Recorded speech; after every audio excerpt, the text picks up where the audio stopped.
नमस्कार साथियों, थंबनेल जैसा कि आपने देख ही लिया है, लेकिन हम बात कर रहे हैं आज अड्डा 247 वेबसाइट पर इस भर्ती के बारे में, यानी कि यूपी होमगार्ड की पदों पर भर्ती के बारे में एक नोटिफिकेशन जारी किया गया है, एक अधिसूचना दी गई है जिसके बारे में हम बात करेंगे। जी हाँ साथियों, मैं बात कर रहा हूँ यूपी होमगार्ड 44,000 पदों पर 2025 में आने वाली इस भर्ती के बारे में। जितने भी इंटरेस्टेड कैंडिडेट्स हैं, जितने भी इच्छुक व्यक्ति हैं, वे इस सुनहरे अवसर का लाभ ज़रूर उठाएं। इसके लिए आपको आपकी अपनी पात्रता, आयु सीमा और जो सिलेक्शन प्रोसेस है उसके बारे में आपको जानकारी होनी चाहिए, और कब से जो ऑनलाइन तिथियां हैं वो घोषणा होने वाली है, इसके बारे में हम बात करेंगे। जी हाँ साथियों, आज हम बात कर रहे हैं उत्तर प्रदेश होमगार्ड भर्ती 2025 के बारे में। 2025 की ये होमगार्ड की बहुत लंबे समय बाद, यानी कि लगभग 14 साल बाद ये भर्ती आ रही है। तो जितने भी इंटरेस्टेड कैंडिडेट हैं, इस अधिसूचना को पूरा एक बार ज़रूर देखें, क्योंकि होमगार्ड के पदों पर ये होने वाली भर्ती काफ़ी रोमांचक होने वाली है। क्योंकि यहाँ पर एज लिमिट के बारे में देखेंगे और इन सभी बातों के बारे में जानने वाले हैं कि क्या क्राइटेरिया रहने वाला है। सबसे पहले बात कर लेते हैं होमगार्ड का अवलोकन करने के बारे में। तो अवलोकन में हम देखते हैं कि सबसे जो भर्ती का संगठन है, यानी कि किस नाम से होगी, तो उत्तर प्रदेश होमगार्ड विभाग के नाम से होने वाली है। आपकी जो पोस्ट रहेगी इसमें यूपी होमगार्ड रहने वाली है, कुल पद रहने वाले हैं लगभग इसमें 44,000 पदों पर रहने वाली है। अधिसूचना जून और जुलाई में इसमें बताया गया है कि जून और जुलाई के लास्ट में आ चुकी है, जुलाई तक आ जाएगी। शैक्षणिक योग्यता के बारे में बात करें तो यहाँ पर 12th पास कहा गया है, और इसके समकक्ष यानी कि आप जो ऑफिशियल नोटिफिकेशन है उसमें 10th था अभी तक, लेकिन हाँ इसमें और अड्डा 247 पर दिखाया गया है, तो इसके बारे में हम जानकारी और करते हैं। आयु सीमा के बारे में बताएं तो आयु सीमा में जो ऑफिशियल नोटिफिकेशन चल रहा था जब से, उसमें 18 से 45 था, लेकिन इसमें 35 दिखाया गया है। ठीक है, कोई बात नहीं, हम देखते हैं, फिर भी इसकी जानकारी बहुत अच्छी है। फिर भी इसका जो सिलेक्शन प्रोसेस है कांस्टेबल की तरह रहने वाला है। जी हाँ साथियों, पहले ही बता दिया गया था, न्यूज़पेपर में आ गया था कि सिलेक्शन प्रोसेस कैसा रहने वाला है। तो लिखित परीक्षा होगी आपकी पहले, फिर पीईटी पीएसटी होगा आपका, और फिर उसके बाद आपका डॉक्यूमेंट वेरिफिकेशन होगा। सभी को आपको क्वालिफाई करना होगा। आवेदन की जो शुल्क रहने वाली है फीस फॉर्म फिल करने की, तो वह 100 रुपये रहने वाली है। जी हाँ साथियों, और अगर वेतन के बारे में बात करें, बेसिक वेतन के बारे में, तो आपकी 20,200 रुपये इसमें बेसिक वेतन रहने वाला है। आपको यूपी होमगार्ड की वेबसाइट पर जाकर के आप फॉर्म फिल कर सकते हैं। एक बार नज़र मारते हैं यहाँ पर यूपी होमगार्ड भर्ती 2025 की पात्रता पर। जी हाँ साथियों, यहाँ पर मानदंड होगा, चयन प्रक्रिया, आयु सीमा और आयु सीमा की छूट, आवेदन, ये सब चीज़ों की सलाह दी गई है। जितने भी इच्छुक कैंडिडेट्स हैं उनके लिए ये कंप्लीट डिटेल्स हैं यहाँ पर। और यूपी होमगार्ड के लिए जो आवश्यक दस्तावेज हैं उनके बारे में बात कर लेते हैं। सबसे पहले आपके पास अपना पासपोर्ट साइज़ का फ़ोटो होना चाहिए नवीनतम, और हस्ताक्षर होने चाहिए आपके पास। इसके अलावा आपके पास आधार कार्ड के जो वैध पहचान है वह होना चाहिए। इसके अलावा बात करते हैं, आपके पास 10th और 12th की मार्कशीट का या प्रमाण पत्र होना चाहिए। पहले लोगों के पास प्रमाण पत्र आते थे, लेकिन अब मार्कशीट ही आती है।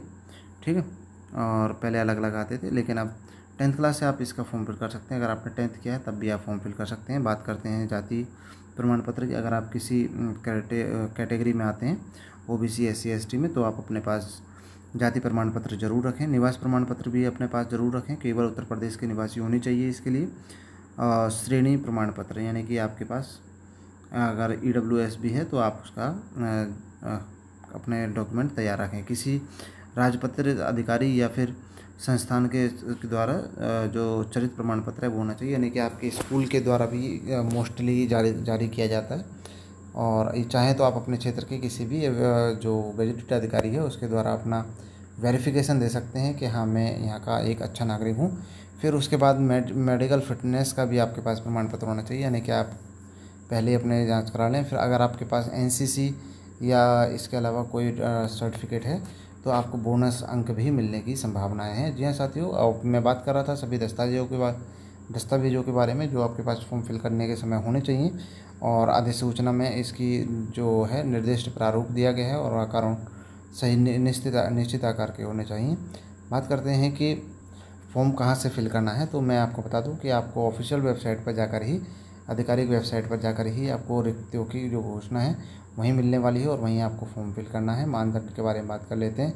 तो सबसे पहले बात करते हैं शैक्षणिक योग्यता के बारे में। शैक्षणिक योग्यता में आपके पास 10+2 यानी कि 10th पास हैं आप, तब भी इस वैकेंसी का फॉर्म फिल कर सकते हैं। बात करते हैं आयु सीमा के बारे में।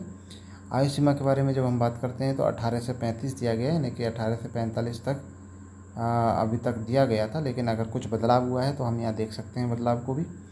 तो यूपी होमगार्ड चयन 2025 में अगर जो चयन प्रोसेस रहने वाला है, यानी कि सिलेक्शन प्रोसेस रहने वाला है, वह जो रहने वाला है उसमें सबसे पहले लिखित परीक्षा होगी। उसके बाद आपके डॉक्यूमेंट वेरिफिकेशन होगा, यानी कि मापदंड होगी, मेडिकल होगा, और फिर उसके बाद अंतिम मेरिट लगने वाली है। यह साथियों, और फॉर्म फीस करने के बारे में बात कर लेते हैं। तो आपको 100 रुपये इसमें फ़ीस जमा करनी होगी। किसी भी आप डेबिट कार्ड या क्रेडिट कार्ड से फीस जमा कर सकते हैं। और जो इनका एग्ज़ाम का पैटर्न रहने वाला है कि किस तरह से टोटल नंबर ऑफ़ क्वेश्चंस रहेंगे, तो आपको जी हाँ 150 यहाँ परीक्षा की अवधि बढ़ा दी गई है। जी हाँ साथियों, यहाँ पर लगभग आपको 2-2.5 घंटा मिलने वाला है। क्वेश्चन 150 नंबर का क्वेश्चन रहने वाले हैं, टोटल नंबर ऑफ़ क्वेश्चंस, और यहाँ पर आपको समय भी काफ़ी अच्छा मिल रहा है। बात कर लेते हैं सिलेबस के बारे में। जी हाँ साथियों, सिलेबस के बारे में थोड़ी सी बात कर लेते हैं। सामान्य ज्ञान के क्वेश्चन आएंगे, सामान्य हिंदी के क्वेश्चन आएंगे, और रीजनिंग के आएंगे, और मैथमेटिक्स के आएंगे। मैथमेटिक्स और रीजनिंग के आएंगे। जी हाँ साथियों, टोटल नंबर ऑफ़ क्वेश्चंस 150 रहने वाले हैं। कुल मार्क्स आपको 300 देखने मिलने वाले, यानी कि हर क्वेश्चन लगभग 2 नंबर का रहने वाला है, 2 मार्क्स का। नेगेटिव मार्किंग भी आपको देखने को मिलेगी, क्योंकि पहले ही क्लियर कर दिया गया है। यूपी होमगार्ड की दक्षता के बारे में बात करें तो अब हम फिटनेस के बारे में बात कर लेते हैं। जी हाँ साथियों, मापदंड में अगर हम बात करते हैं तो मेल और फीमेल दोनों कैंडिडेट्स के लिए, जो मेल कैंडिडेट्स हैं उनके यहाँ पर दिया गया है, और फीमेल कैंडिडेट्स का यहाँ पर दिया गया है। ठीक है, तो ऊंचाई के बारे में बात करें तो 168, और फीमेल्स के बारे में बात करें तो 152। मेल्स के बारे में, चेस्ट के बारे में बात करें तो 78 से 83 के बीच में होना चाहिए फुलाव के साथ। ठीक है, दौड़ने के रनिंग के बारे में बात कर लेते हैं। रनिंग के बारे में अगर हम बात करते हैं तो मेल कैंडिडेट्स के लिए रनिंग लगभग 6.5 मिनट में आपको 1600 मीटर की रनिंग करनी होगी। वहीं फीमेल कैंडिडेट्स के बारे में बात करें तो लगभग आपको 5.5 मिनट में 800 मीटर की रनिंग करनी होगी। पुशअप के बारे में बात करें, 1 मिनट के अंदर आपको 10 पुशअप लगाने होंगे। महिलाओं के लिए इसमें छूट है। लंबी छलांग के बारे में करें तो अभी इसमें पुरुषों की लागू नहीं हुई है, लेकिन अगर महिलाओं की बात करें तो न्यूनतम 2.5 मीटर आपको कूदना होगा। तो यहाँ पर वेतन के बारे में बात कर लेते हैं। सबसे इम्पोर्टेंट है वेतन। 20,200 प्रति माह के लगभग आपको वेतन रहने की संभावनाएं हैं, और इसके अलावा जितने भी अलाउंसेस हैं वे जुड़ने के बाद आपकी टोटल नंबर ऑफ जो सैलरी है वो काफ़ी अच्छी रहने वाली है।